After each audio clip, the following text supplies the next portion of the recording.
I am going to start off maybe by talking about the birthday aspect because, and I'm sure you're getting asked this a lot, but a milestone birthday approaching, and as 2021 is also the year of my same milestone birthday, I'm kind of going to jump on your bandwagon there.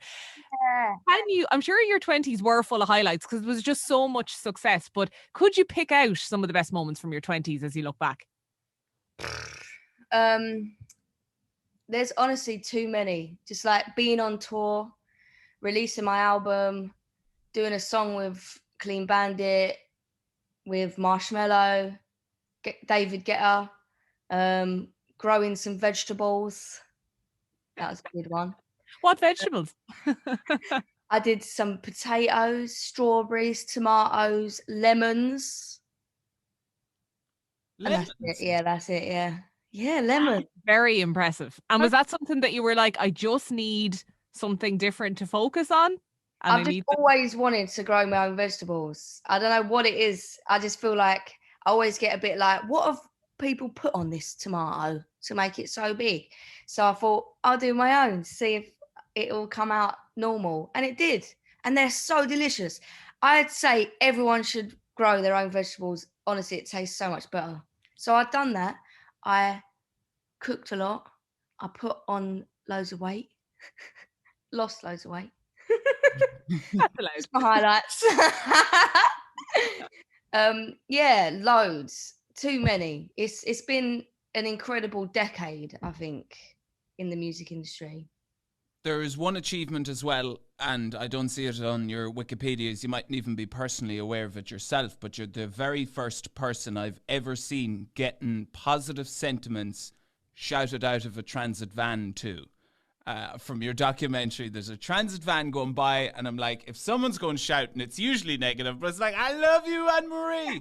Yeah, So add that to the decade of achievements. that was a positive achievement. Yeah, I definitely feel like when you turn like, I guess it's different for everyone, but when I turned 28 or even 27, I things just started to change for me. I think it was like on a personal level, always been worried about what people think, how they feel. I'm worried about if they like my clothes or my hair, or if I'm being annoying, am I speaking too much? Blah, blah, blah, like all so much stuff. And then when I turned 27, I was just like, I don't actually care that much anymore. And it's so brilliant. It's like the best feeling ever.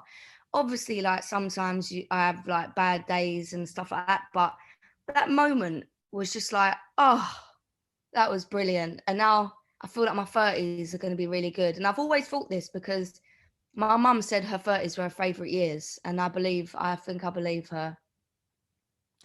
I'm really interested that you say that. It nearly sounds it was a light bulb moment of Mhm. going, okay, no, I actually don't need to waste the mental energy on Yeah, worrying what people think of me. that's exactly what it was. Yeah, it was amazing. It was an amazing moment. One thing that really struck me in your documentary was the massive step from being with Rudimental and then becoming a solo artist, and Mm-mm. the hypersensitivity that came with that was, as you said, am I talking too much? Am I acting right here? It felt like you were being very hard on yourself and self-critical, but you wanted to be the best person you could be. I don't think I've seen that side of you before I watched the documentary. Yeah, I think the first big thing that I realized is that everyone's looking at me now and expecting me to do everything right. Whereas when I was with Rudimental, I could lean on them whenever I wanted. I could be like, "Oh, you answer that question," or "I don't know the answer to that."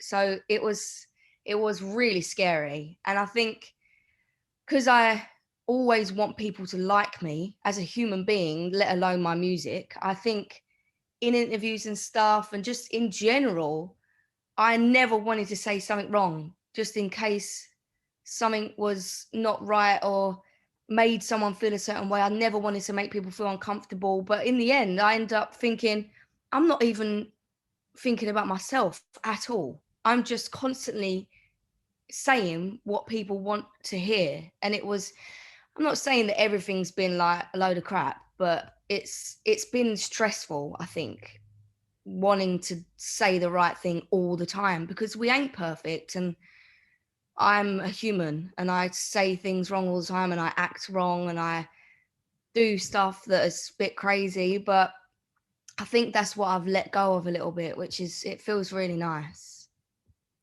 Yeah, because that's the part that always interests me with artists like yourself. I mean, you're primarily caring about the music you put out and the songs, but then you have to do things like this where you chat to people about your music and do the interviews. And maybe particularly with social media, like there is that such quickness to jump on something that someone says wrong. Like that is really tough. Yeah.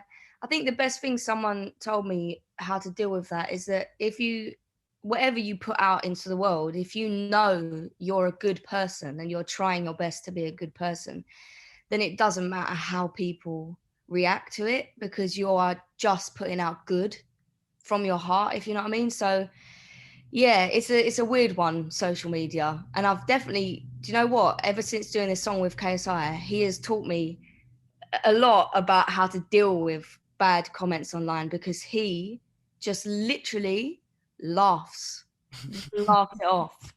He reads a bad comment about himself and he wets himself. Like he's like, this is hilarious. And like, if only I'd just had that little click moment before, instead of going, oh God, they hate my hair, I've got to just change my hair, because, you know, like, it's so dumb. I feel like now whenever I read a bad comment about myself, I just screenshot it and send it to my friends. And I'm like, this is so hilarious. So yeah, it's a weird thing, social media. Out of you and KSI, who do you reckon has the better, more quality laugh? Because it's 50-50 for me. It's like, Yeah. because I've grown up with KSI, I've interviewed you, I've spoken to you, I love your laugh, I love KSI. Who's better at the laughing? I think he is. I don't know why. I feel like his is more like, I have so many different styles of laughing that you never know really what you're gonna get. Like sometimes I go, sometimes I scream. So I mean, if you like a surprise, maybe I'll be the better one for you. But with him, I just feel like you've got a guaranteed something coming out of his mouth. He's on point, he's on cue, he's Yeah. ready to do it. Exactly. So I'd say him, yeah. I have a terrible problem with nose laughing, so it's like, and I really have to work on it. And every show, it's like, the listener, what is wrong with him? So I'll practice a laugh and try and get in the Yeah. God tier of KSI and Marie laughs. Yeah, that'll be good. Next time. With this latest collaboration as well, Don't Play, I suppose, what is it like knowing, or, you know, how, I suppose actually more so, how much are you looking forward to a time when people can actually dance to your music again and get out and you can be bringing back all those floor fillers and people can be enjoying your music in that way? Yeah, that's just like something that we're actually starting to talk about now, which is even just so exciting to even speak about, not knowing if it will come to fruition, but just being able to talk about it to people and be like, shall we plan this? What venues would we do? Just being able to even start those conversations is really exciting for me. So I'm hoping it's going to be next year, maybe possibly the end of this year, things will start to hopefully get going again. So I just can't wait for that. I mean, it's such a massive part of music, isn't it? It's just like the moment where everyone just fully lets go. Like I'm imagining every time I hear my song, I'm like, I'm hoping someone's just going crazy in their living room right now, like not worrying about what people are thinking or saying or just going mental. But yeah, I can't wait for that day when we're allowed to be on stage again and see everyone actually in with in real life. That'll be the day. It's going to be surreal the first time, you know, being sweaty on top of someone having to worry about the virus. Like, I know it's an odd thing to look forward to, being sweaty with someone else, but yeah, we want it. Yeah, I've always hated sweat. Like, you know, when I remember when I was in Rudimental and I was with a boy called Tommy on stage. He was another backing vocalist and he sweat so much and I hated it. He used to like flick his head and it was disgusting. But now I'm actually like really missing that.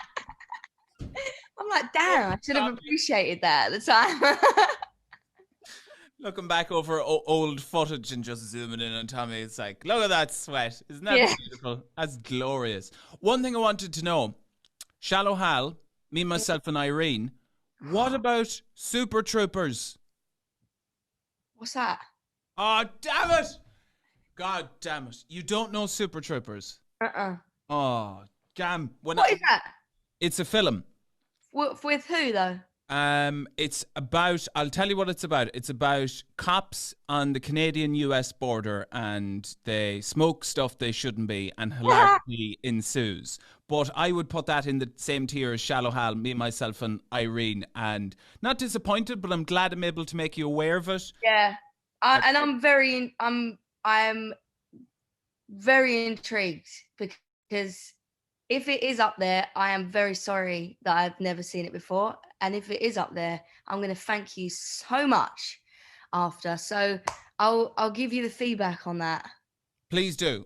Get through the appropriate channels, even if it's just a one-word answer. I need to know in future if you've watched Super Troopers. It's phenomenal. I will. I'll let you know. Thank you. iRadio. Live life louder.